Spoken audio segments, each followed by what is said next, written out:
get stressed. Don't want to fuck it up. And it's like when you're playing Mario Kart, right? And you're on Rainbow Road, you've just done the first 2 fucking laps, perfect, right? And then last one you hit banana and you fuck it up. You're 12th place all of a sudden. You lose the race. Job done. Ready for yet another episode of Pagan Haven? If you say that like that again, you might get the shotgun because it sounded creepy. You're weird, but I'm weird too, so I can't really say much. I was going to say, who the fuck you calling weird? Have you met yourself? No, actually I haven't. Well, I suggest you should.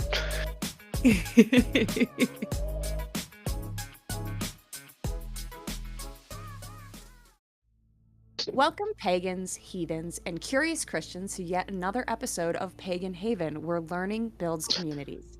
I'm your host, Astrid Dawn. And the other host, James. So James is now no longer a co-host on our show. We are both hosts of Pagan Haven, and we have some amazing things coming up with this podcast, with the company of Astrid's Army as a whole, and we'll get into talking about that later. But let's get back to our actual episodes that we have been failing you guys for so long now. We've failed to bring you guys episodes because we've had personal stuff going on in life and we had to take a quick break. We'll admit, there's been a couple of mishaps on this end. Both of our ends. Mines weren't even my fault. Like, it just happened to me, but it's my fault I wasn't there. if you get me, it's like it wasn't intentionally my fault, but it just happened. Yeah, that seems to be how life works, you know? In today's episode, we are going to be talking about the past and present Wiccan spirituality and religion. We are also going to be talking about witchcraft and basically the basics of witchcraft, because not all witchcraft is Wiccan in spirituality or religion. So we're going to get into learning about Wiccan as a spirituality first, and then we're going to dive right into what it is to practice witchcraft nowadays. I'll walk because I'm scared of swimming, so I won't dive into none. Okay, well, we can walk into it then. Nice. That's funny, it had to be said.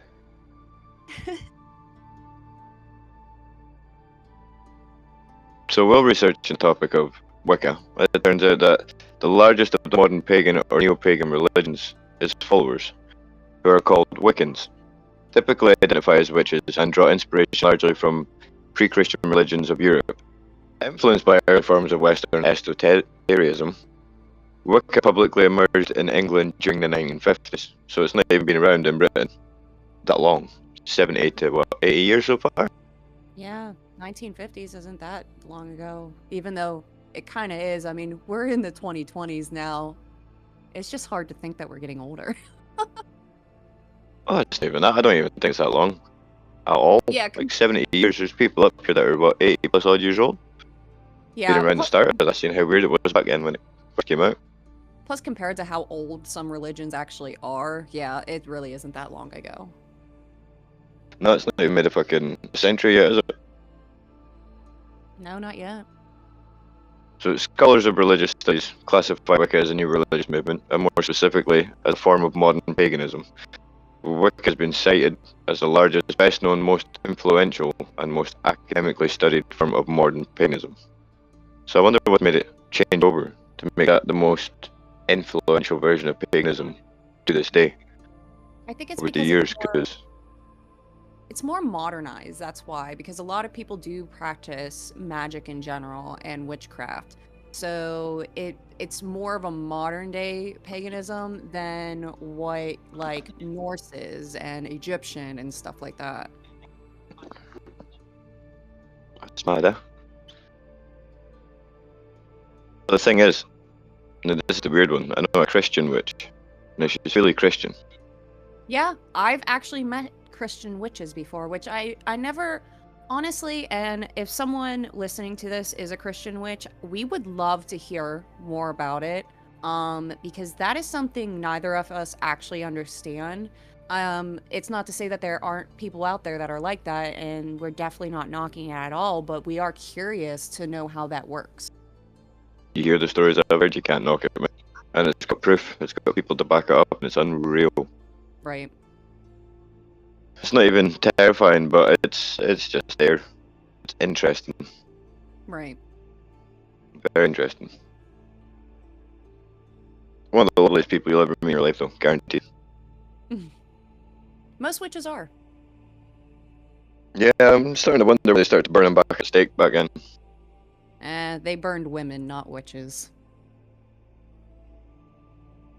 Right. So adherents of Wicca worship the goddess, honor nature, practice ceremonial magic. Sorry about that. They invoke the aid of deities and celebrate Halloween, the summer solstice, which is actually not far. Yeah, don't think. it's actually Samhain. Yeah, Wiccan, longest night of the year, and the vernal equinox or equinox. I'm not sure what way that's going to be pronounced. So it's a parallel movement, no paganism, and worship the goddess, practiced witchcraft, but you switch the designation witch. Some Wiccans actually don't believe in any deities at all. It kind of depends on what they practice and what they believe in. Some just believe in nature and the earth and the spirits of that, and not believe in actually a specific deity. Yeah, there's actually one form of them as well, of the neo-paganism, that only believe in the goddess. Some Wiccans believe that the god and the goddess are equal, and they come under the name of Dianic Wicca. So it's also believed that in neo-paganism, that witches use objects, words, and gestures to cause supernatural harm, or they simply have an innate power to do so.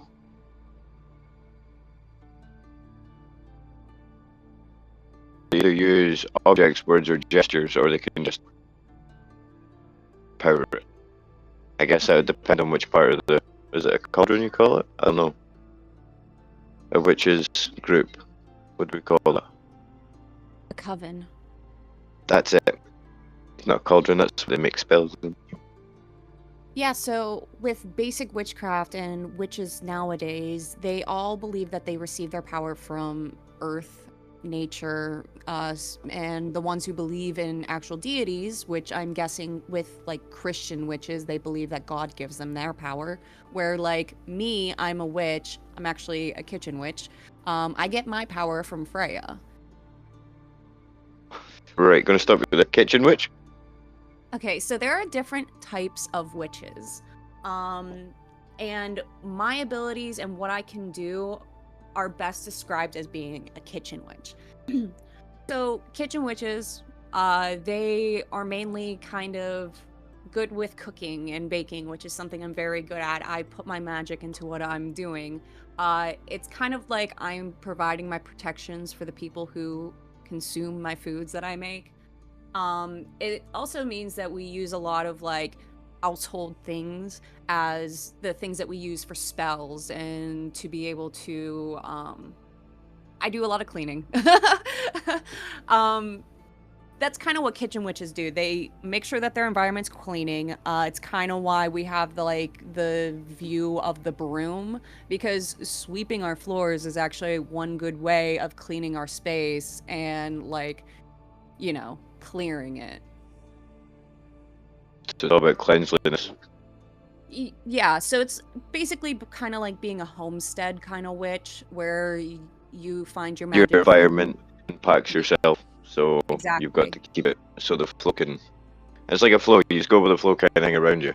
Just let it go through you, but it won't work the same as if it's a cleric house or there's stuff in the way. Right.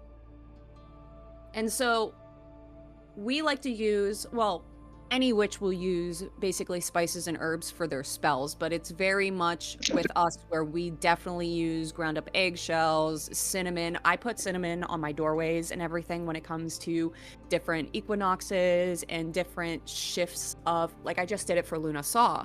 Luna Saw is like the beginnings of harvest, which was on August 1st. And so on August 1st, I had cinnamon sprinkled around all my doorways. Is that some sort of protection thing for things not coming in the house, or certain things not leaving? just protection, but it's also to bring like good luck to your household. Oh, fair enough.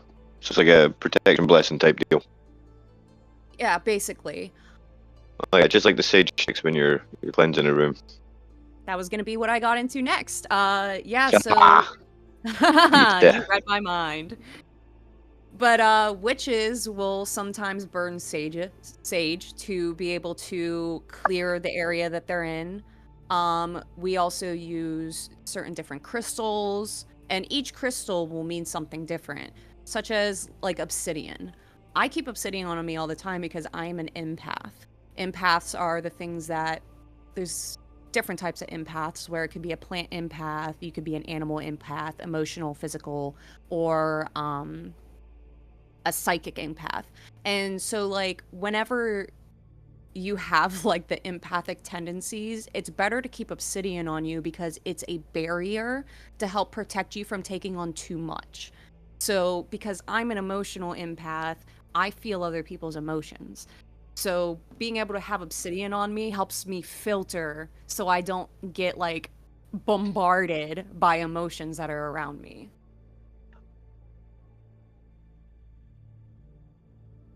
Like I said, one type of witch is a kitchen witch, or they can also be called hearth witches, cottage witches, or tea witches. There are so many different other types of witches, and it all kind of depends on what you work with and what your abilities are, what you're comfortable with. I'm also close to being like a green witch, a hedge witch, which is also something that uses mostly nature and earth, which every time I'm out in the like wooded areas or anything, I'm constantly foraging because bringing back bark or stones that I find, or even acorns or pine cones, shells of whatever, that helps me with my practice. And honestly, I do it to refresh my altar in my house. is it a regular occurrence for yourself to do that, or? Yeah, anytime I'm out in nature, just like today, I have a photo shoot, and we are going to do the photo shoot in a park that is a very wooded area. And I'm probably going to Grab take a bunch of stuff while you're there. yeah, I have a specific bag that I take with me when I go foraging so that I can just fill it up and then bring it home. There are also different types of elemental witches. You know, elements, you think of the four, you know, sea, earth, air, fire type. Um, if I were to, because there's different ways to categorize yourself as a witch. There's different types, there's different things. Whenever I'm telling people I'm a witch, I don't really tell people like specifics because to me, I can take from many different categories and say that it's me. But sometimes people like to know the categories to be able to identify with it and be able to learn more about it. Focus more on that Yes. type of witch than just taking a wide variety and pick and choosing. Right. And see, like, and that comes with the elemental witches, because I can't tell you what kind of elemental witch I am, because when it comes to air witches, they like wind chimes, they like feathers and birds. I collect every feather I find because I put it right into my witch box. Earth, obviously, I collect anything I can, which a very good tip is if you're going to take bark or sticks off of a tree, make sure you ask permission from the tree first and thank it before you like leave. Why don't you just use dead trees? You can do that as well. Sometimes, because my biggest thing when I'm telling people about witchcraft is it's all about your gut feeling and the confidence that you have in your own power. Sometimes you can look at a tree and be like, that bark that's peeling off that tree, I need that piece specifically because I feel it in my gut that that piece is what I need. So if you're going to do that, you want to put your hand on the tree and be able to tell it what you're going to do, and that you honor them, the tree itself, the spirit that's in that tree, that you're taking its bark to add to something else like an altar or whatever. I mean, I've done it to make my own wand before. Fair enough, but the bark's just the armor that protects the tree. Yes, but you're also taking a piece of it, so that's why you want to be able to, like, at least thank the tree and acknowledge the tree's sacrifice that you're taking it from it. Well, that's fair. Not questioning it or not. It's just don't know. I don't think they'd be overly as bothered. They're normally not. Especially because witches just have that connection with nature. Most of us do. So like it's like a bond we already have with that tree. There are so we talked about the air, we talked about the earth. The fire is obviously like burning candles. It also kind of includes sun and stars. I love stargazing. It is like one of my most favorite things to do. I always have candles burning. I have one burning right now while recording this episode.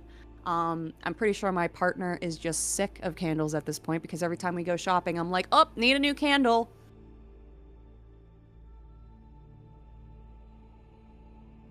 And then the last one, obviously, is sea witches, which kind of connect with the ocean more and lakes and stuff. That's kind of witch you don't fuck with because we don't do the sea. Sharks and other big things that nobody needs to know. And if there's a witch, that makes it even dangerous. Well, see, I was gonna say I'm not actually I like being in water. I like being around water, but I suck at swimming. So when it comes to like oceans and stuff, it's not my forte because I can doggy paddle. I can doggy paddle real well, but if you try to get me to do anything else, I can't do it. Well, just don't go into water. That's that deep. That's what you know. Just don't swim. So no. Right. I don't fuck with the things in sea. Well, I mean, and I keep seeing videos of people talking about like the Leviathan in the water going and whatnot. And I mean, that's a whole nother thing. I'm a Norse pagan, so my beliefs when it comes to a giant snake in the water is Yom-and-Gander. But I always say respect the ocean because we really don't know much about it. Like you can sit there and say that we giant snake in the water. Fuck that. Nope. Yeah. No siree. Well, remember when we did our Loki's Children episode and we talked about Loki's child, Yom-and-Gander, who's the snake that wraps around the world in the ocean? Oh, yeah. That creepy. Yeah. Another type of witch that I kind of associate with, like, this is why I say I don't like to categorize myself because I can see little pieces in each different type. And I think it's more of the fact that I'm an eclectic witch where other people will have certain specialties that they deal with. One of my specialties that I like to help people with is there are dream witches. Dream witches are able to have visions in their sleep, be able to interpret dreams, to be able to find the significance in each one, even if it's like not your own. You can help other people by guiding them through their dreams. That is something that I'm very like in depth with. I always get visions in my dream. That's like where I get them from. But I can also do meditations to be able to have visions as well. We did a guided meditation once together, didn't we? Yeah, we did. I actually just did it with my partner the other day. Nice, how'd that go? He's still a skeptic, but you know, he respects what I do. And it's so funny because like if I have something like say the cinnamon on the doors, he's constantly like, well, should I like not touch it? Like he's very mindful of what I do with my altars and everything else because he won't touch something if he thinks he's gonna mess something up. Well, you know what? That's just a smart man right there. Yeah, he may not believe what I believe because he's more of those kind of people. Like, have you ever seen the show House? House. The Doctor House, like medical show. Yeah, I thought we were going to talk about Roadhouse, so kicking people in the face and whatnot, just like Peter Griffin knows for. Roadhouse. No, so Gregory House in the show House, he talks about a lot how like there's nothing else after this. This is just life. There's nothing else. He's agnostic. He read all of the other types of religions just to understand them, which is something I've done. But he just thinks this is it. There's nothing else. And that's kind of how my partner sees it. He doesn't think there is anything after this, which I'm the type of person who can talk to deities and be able to talk to my spirit animals and stuff like that. So it's kind of weird when you like live with someone who doesn't really understand that at all, but he's very respectful of it all the time. I mean, there was one time we set up an altar for Solwyn, and I was like, I want to keep it up for like a couple days, just don't touch it. And he's like, I won't even go near it. He's like, I don't want to anger what's out there. I'm just gonna leave it be and do my thing. I'll catch you in a bit. Basically. But so like one of the big questions, because I wanted to be able to answer questions, and there were different kind of questions asked to me for this episode, and one of the big ones is, how do you know what kind of deity you want to practice under? My biggest suggestion when it comes to stuff like that is that it is a gut feeling. Whenever you're going into any type of thing, just like I had said with James whenever he wanted to go on his spiritual journey, you want to find something that calls to you, that in your gut, it's what you feel like you should follow. And after you just kind of dip your toe in it, you can... So one of my friends, Scott, he always thought Thor was his deity. And it was right when he was getting into like Norse paganism and trying to understand all of it. And he's like, Thor's the one that I'm following. But as he learned more as like the Norse religion, spirituality, and seeing what he connected with, he was able to find Hel as his goddess instead. Now, he still puts up an altar for Thor because he was there in the beginning. And that can happen where sometimes your gods will shift. Sometimes it happens to do with like a point in your life that maybe you needed one god over the other. I've had Freya following me most of my life. But recently, Fenrir decided to follow my path, and that's been a new thing. And I had to add to my altar to be able to also give thanks to Fenrir being able to follow me. Can always show appreciation in many ways. Yeah, and being that I'm quote-unquote a kitchen witch, and most of my magic goes into my cooking and stuff like that, I always leave offerings for them. And it's actually funny because whenever we do our Samhain feast and bonfire that I have here every year, everyone always brings fall vegetables to put onto our altar. And after like Samhain has passed and everything, and I'm breaking down my altar, it gets fed to my rabbit because she loves like, you know, fresh vegetables and stuff. And she's my familiar. So I'm like, I'll feed my familiar the vegetables from our altar. Fuck it, why not? Right. And for people who don't know what a familiar is, familiars are animals that you seem to connect with like your soul and your power. They're basically an extension of yourself. Yeah, I remember the topic we discussed on this, I do believe. Yes, we did do a podcast about familiars. Look at all this coming full circle.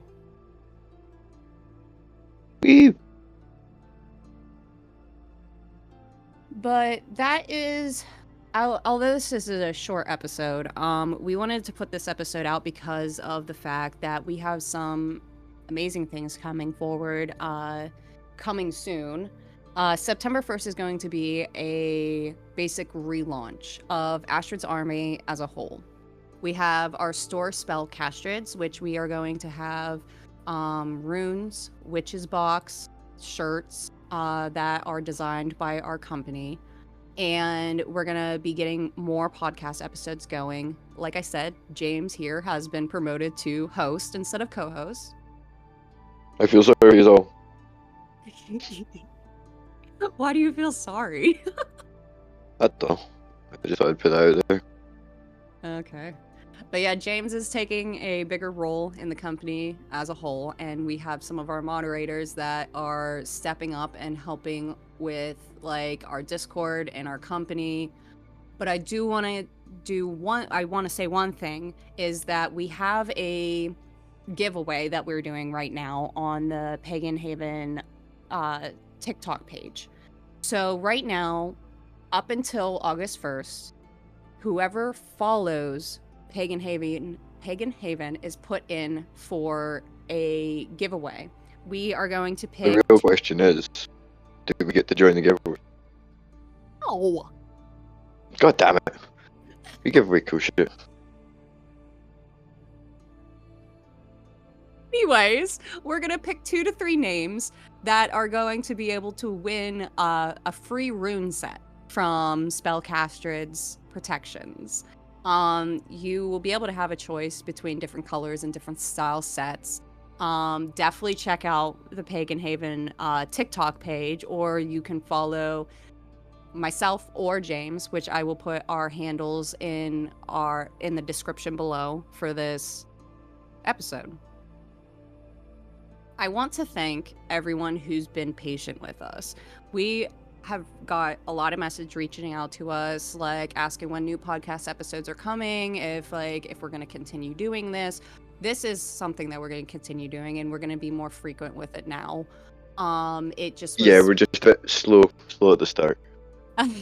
Like I said in the beginning, we had some things that we had to deal with, both separately, and we decided that we wanted to come back full force and make sure that we get this really going for you guys, because we want to have this, especially with the world right now. Oh my gosh. We're gonna eat some beans. Okay. Eat some beans. Yeah, hatred is just like being spread everywhere. And it's just so sad. And what we always say on Astrid's Army, Pagan Haven, is that learning builds community. And learning about each other will help kind of set aside some of the... It's mainly confusion. When people don't know about another people's spiritualities or the way they live, it's easy to vilify it because it's different and you don't understand. It's not confusion, it's just ignorance at the best of times as well. Because there's a lot of people out there that just refuse to believe in anything else. They just shove off the concept that it could ever be a thing. Not even willing to give it a chance. Exactly. So you have to check it out there. There's a lot of ignorance that comes to it. But exactly, and that's one of the reasons why we're here. We want to teach a wide variety of different things so that we can all come together and learn, and not to try to fight hatred, basically. We'll get together and sing "Why Can't We Be Friends?" Yeah. Why can't we be friends?